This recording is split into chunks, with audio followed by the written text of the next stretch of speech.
Mais là, c'est vrai qu'en ce moment, je me réentraîne. En ce moment, je me réentraîne.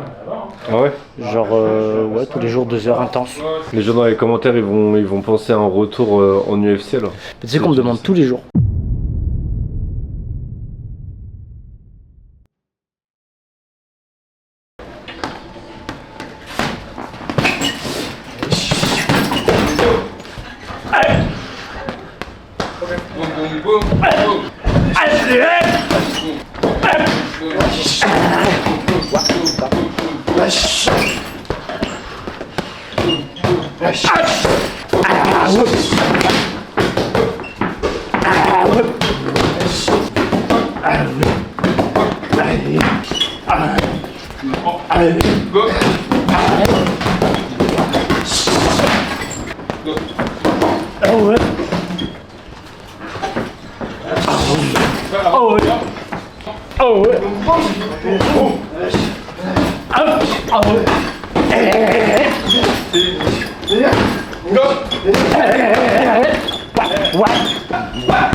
Quelle souplesse!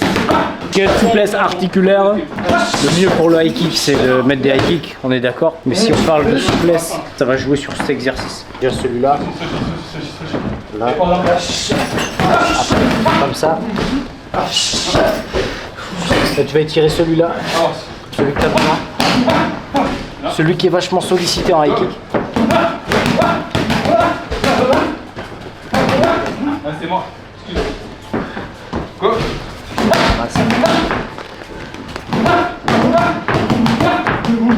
Après, ça part plus facilement. Donc la pause, elle va pas tomber. Ok. Hop.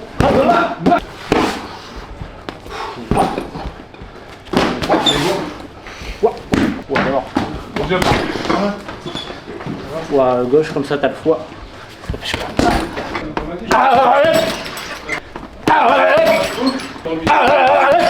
Là, boum boum boum.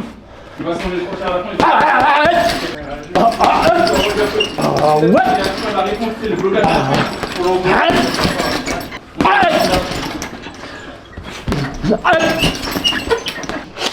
Ça y est, ça se calme on air après 13h30.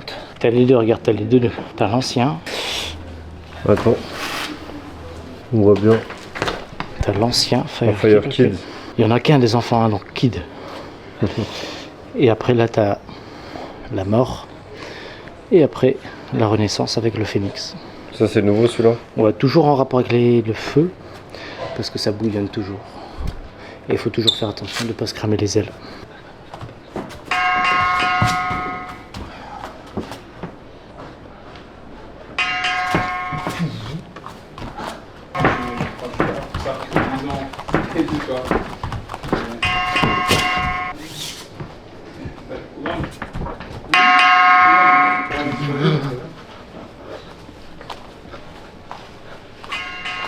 Et voilà. Le bon vieux on air. Il est bien parce qu'il est ouvert tout le temps. Ce qui manque, c'est un petit bain glacé, un sauna, quitte à augmenter à 50 € par mois. Mais là, c'est vrai qu'en ce moment, je me réentraîne. En ce moment, je me réentraîne. Ah ouais? Genre, ouais, tous les jours, 2 heures intenses. Pas plus, parce qu'après, t'as plus de courage pour faire le reste. Ouais. Donc, à bientôt. Merci. Au revoir. Au revoir, bonne journée. Juste 2 heures, je m'interdis de faire plus pour me permettre déjà d'être bien physiquement. De repasser à 75 à revenir vers mes KT, quoi. 66, 67. Parce que là t'es à combien là? Voilà, je suis à 75. Hein. Et avant t'étais 66? 61. 61, ok. Ah oui. Ah, il allait vite le 61, il allait le temps de la peser, après tu étais déjà à 66,5. Ouais, c'est ça. Ouais. Le lendemain au combat, et le 61 tu le voyais pendant 1 minute, juste le temps sur la pesée, et le temps de valider la pesée. Mais c'était plutôt moins 72, mais j'ai déjà été jusqu'à des 82, 83 en Sicile. Je faisais du pédalo dans le sud de la Sicile, j'étais mort. C'était le bon sucre, les bonnes pâtes, pas les fruits de mer, mais les bons poissons. J'étais avec un pote aussi, Gaetano Pirillo, un Italien, un combattant anciennement de l'UFC, maintenant il est au PFL. Du coup, on découvrait un peu sa région natale. Et ouais, tout ça pour dire que ouais, 75, quand je suis bien, je commence à être à 69, 68. Et après 66, déjà, je suis bien sec comme un coucou. Surtout là, après 30 ans, j'y suis jamais allé à moins de 70 depuis que j'ai 30 ans. Ah, c'est quoi, c'est un objectif? C'est un objectif, mais pour revoir le régime, mais pas sous un œil de « Ah putain, je vais devoir être fatigué, être affamé. Juste un régime mais pour être bien Bien dans ta peau. ouais, une redécouverte. Quand t'es déjà pas trop gras, que tu fasses jusqu'à 60, allez pour moi 75, pas trop gras mais un peu quand même.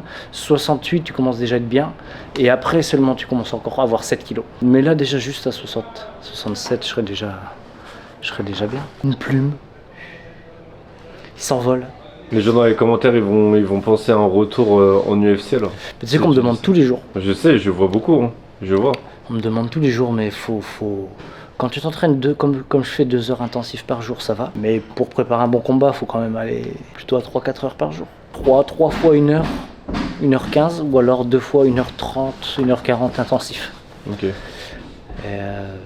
Ouais, c'est atteignable, c'est sûr. Puis ça peut donner envie des fois, ça me donne envie des fois.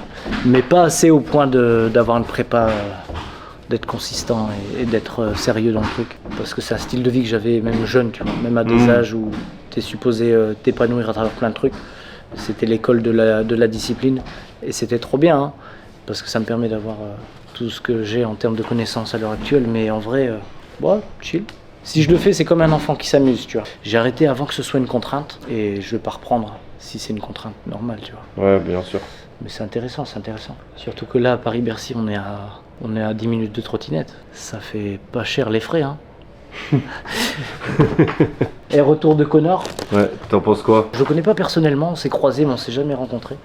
Et lui, c'est plus en mode faut renflouer les caisses, hein. Parce qu'avoir, même si t'as 200 millions sur ton compte, avec le train de vie qu'il a, tu peux pas passer plus de 5-6 ans sans retravailler, hein. Comme tout le monde, il va devoir se remettre au travail, tu vois. Lui qui prenait, tu vois, la liberté, le mouvement, la mobilité, et d'être, ben, tu vois, il est pas mieux qu'un autre, hein. Il va devoir retourner au travail. Après, il aura peut-être toujours sa place dans le top 10. Là, Holloway, c'est différent. Il revient pas de blessure, il a pas arrêté pendant 5 ans, il est toujours à fond. Ouais, c'est ça, le fait d'arrêter pendant 5 ans, tu penses que... Ça va créer aussi des doutes, ça fait peur quand tu reviens. Après, comme lui, c'est quand même McGregor, quoi. C'est un grand combattant, il est inspirant, tu vois. Mais de là, revenir et tout casser, c'est pas évident. Même pour le corps. À quel âge? 38? Ouais, 38, ça pourrait encore aller. Tu vois, t'as Georges Saint-Pierre qui combattait son dernier combat contre Bisping quand il a gagné en 84 kilos. Il avait fait, ouais, il avait 40 ans passés, hein. Et t'as regardé, tu regardes de tout ce qui est hexagone, avec Anzor. Ouais. C'est rigolo, je croyais que eux ils s'étaient combattus à l'époque. Je crois qu'il devait y avoir un combat, mais ils s'étaient pas combattus. Ah d'accord, je savais pas que l'autre il faisait du MMA et je savais pas qu'il était à ce niveau-là aussi parce qu'il a l'air d'être bien. Il a bien analysé le combat sur un mec qui a une bonne anglaise et des bras rapides et peut-être un peu plus d'allonge, aller casser les jambes. Bah, ça a marché pour lui, tant mieux, hein. En plus c'est un KO qu'on voit rarement, habituellement low kick plus coup, t'arrives pas à mettre KO au même moment, habituellement tu lui casses un peu les jambes, là il a réussi à faire les 2 en 1. C'est assez fou ce qu'il a fait, c'est bien. Je le connaissais pas, ça m'a donné envie de regarder s'il a des combats sur YouTube, etc. Et puis pour le reste, bah, pour Paul ça va être c'est bien. Tu souhaites le malheur à personne, par contre la défaite c'est intéressant pour tout le monde. Il n'y a personne qui est, à part Khabib et John Jones, il n'y a personne qui est reparti invaincu encore. Si tu vas à l'UFC, tout ça, tu sais que forcément à un moment donné tu auras une baisse de régime, un peu comme Topuria. Petite baisse de régime au 2e, 3e round, ce qui fait qu'avec un mec qui est déjà peut-être 6-7 kilos de plus que toi, plus grand, plus fort physiquement, ça donne que ce niveau-là, c'est de la gestion, c'est du millimétrage. Et comme lui, il a pensé qu'il pouvait le finir et que les muscles du combat debout, c'est pas les mêmes muscles, c'est pas le même système qu'au sol, bah, ça l'a cramé. Et Gaethje, c'est quelqu'un qui peut combattre cramé, tu vois. Sa préparation physique, elle est suffisamment bonne pour qu'il puisse avoir du volume, du rendu, de la puissance et de la force 5x5. Et puis il est habitué aux guerres, tu vois. Il est habitué à faire des 5x5. À l'époque, au WSOF, moi je le connaissais parce qu'il avait fait un combat contre un de mes collègues d'entraînement. C'était déjà des 5x5, des guerres, même pas l'UFC. Et après, il est seulement arrivé à l'UFC, il a commencé à se faire une place. Donc c'est un mec qui connaît le 5x5 dogfight, tu vois. Topuria, il a pas encore fait de 5x5. Il l'a séché quand même au premier round, c'est ça qui est fou. Mais ouais, l'autre, c'est une galère. C'était un combat de ouf en vrai. Ouais, des beaux combats, ouais. Il y avait quoi d'autre ces temps-ci? Cyril Gane. Cyril Gane. T'en penses quoi de ce combat? Moi, j'avais même pas remarqué les coups de coude. Je les ai vus après. Après, avec la vitesse et la précision. En fait, ce qu'il faut savoir, c'est que les coups de coude là, maintenant, ils sont autorisés. Mais que sur une partie de la tête. C'est l'oreille, à la limite. Ok. Dans la précipitation, il a voulu viser. Et ça se peut qu'il s'est trompé en vrai. Mais après, ça reste quand même un coup illégal en soi. Ça peut être dangereux. On va voir, c'est une première fois dans l'histoire où l'autre, il va peut-être. Pereira, il va porter plainte et essayer d'avoir réclamation. Faut voir ce que ça donne, mais il a des chances d'avoir un truc positif pour lui, tu vois. Dans tous les cas, il a mis le premier knockdown qu'il lui met, il était valide. Et faut soutenir les Français, pas parce que c'est des Français, mais parce que c'est un bon gars. Il a travaillé, il a obtenu. Moi, je suis très content pour lui.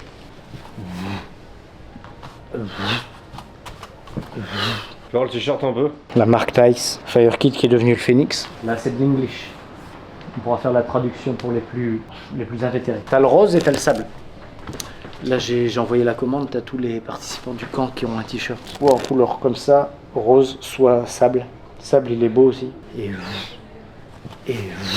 J'ai kiffé faire 6 mois à l'US Metro avec la présidence, que ce soit que Diego ou Audrey. On a toujours été dans une bonne communication. Chacun soit bien dans ses projets et qu'on puisse trouver même des lieux communs quoi, dans notre partenariat.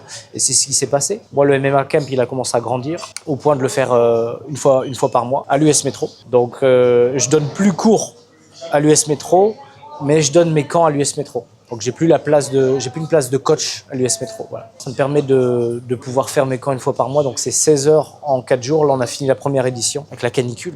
Et en plus il n'y a pas de clim. Des fois c'était border, mais en vrai il n'y a jamais eu quelqu'un à un moment donné qui a dit attends là je peux plus là tu vois. Ouais. On a quand même réussi à faire 4 heures sans abandonner et y aller à fond tu vois. Il n'y a pas eu de blessés, que des bonnes rencontres. Et des gens de toute la France, Suisse, Belgique, ça a enchaîné. Et là, il y a celui de juillet qui est déjà plein.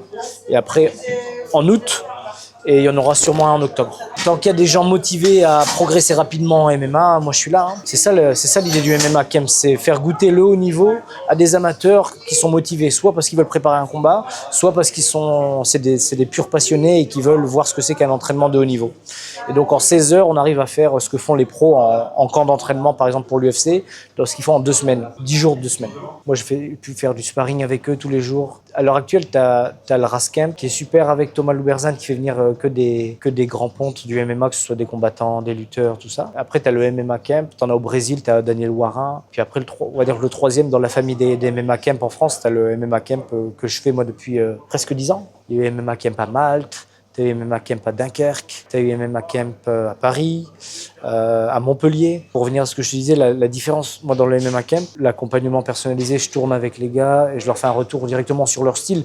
Comme ça, ils ont un retour direct de quelqu'un qui connaît et qui a fait quoi. Et je trouve que c'est là la plus-value du camp par rapport aux autres. Mais moi je suis d'avis à leur place, faire tout le monde, tu vois, aller voir Thomas Louberzan, aller voir Nicolas Hoth, aller au Brésil, pourquoi pas la Thaïlande. Mais moi ma spécialité c'est que pendant 16 heures, c'est pas que c'est militaire, mais c'est qu'il y a une obligation de résultat et qu'ils aient vraiment un bénéfice, tu vois. Moi j'ai un côté comme ça un peu, faut qu'ils aient un bénéfice et qu'ils viennent et qu'ils aient une structure de savoir quoi faire dans chaque position. Moi, mes camp à moi, c'est de partir tout seul aux États-Unis, trouver mon équipe, rester là-bas, m'implanter et rien lâcher, tu vois. Puis, il faut pas oublier qu'à l'époque, le MMA, ça n'existait pas en France quand je combattais. Donc, ça veut dire qu'il y avait...